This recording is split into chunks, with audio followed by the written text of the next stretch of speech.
I've been gifted with a mother and a family that has raised me in the faith, and so I've never known a day without Christ, and I'm so grateful for that. And once I got to those years where you question, what does this really mean to me? I would often ask, do we have to go to church? And my mom's classic response was, no, you don't have to go to church, you get to go to church. And okay, I rolled my eyes at that as a teenager, but as I got older, I have loved that response, because what a gift it is that we get to know Christ and we get to have that relationship and lean on Him when times as a new mother, you don't know what the answer is. You don't always have the right response, but you know that Christ is guiding you and walking right alongside of you in all of those times when nothing else can really suffice. As a mom of two boys, it's such a gift to be able to share this faith with them and to share the hope and the joy that I find in Christ, through song, through discussing with them. If there's a moment where we have to tell our older son no, we're able to say, just like when Jesus led His disciples and taught them, Papa and I are here to teach you and guide you in the same ways. It gives him a really concrete base to go from, rather than us just saying, because we said so. This is something that we want to share with you. So, motherhood has been the most humbling road to self-discovery I've ever taken, and I've taken some humbling roads in life. My mom, I was lucky enough to be raised by such a faithful, strong mom, and she continually provided the same types of women in my life, and I don't think it's a coincidence that I married a man who has a strong, faithful mother that raised him. And when I see that cycle, then I just am even more convicted of how important my role as a new mom of a 2-year-old is, and I realize I could not do that without the community of moms and strong, faithful women at Webster Gardens. That has been a game changer for me. I am so thankful for my mom, just for the way that she raised my sister and I in attending church. It was always an expectation that we were going to go to church every Sunday. There was really no reason that was allowed for missing church. And when we might have complained or asked about it, she always explained it wasn't just because that's something she wanted us to do.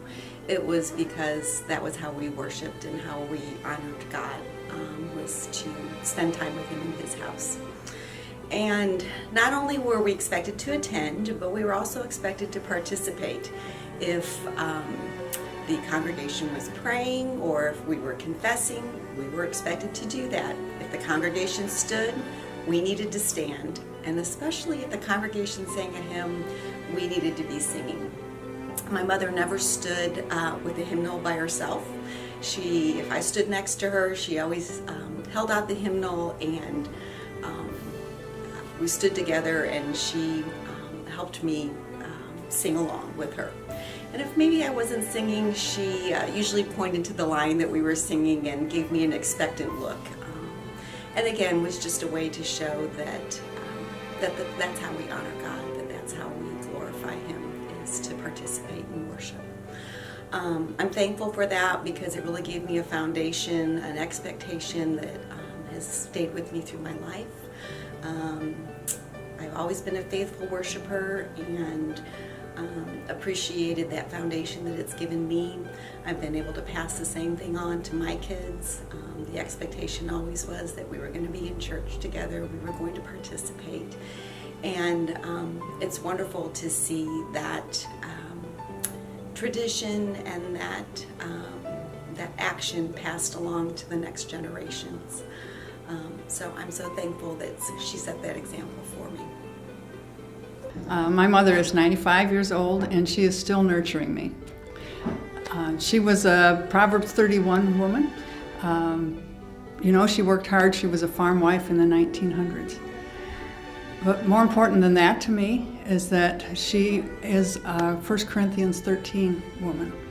She is patient and kind, not only to her husband and her 3 daughters, but to everyone, to our neighbors, to our friends, to our spouses, to our children and their spouses.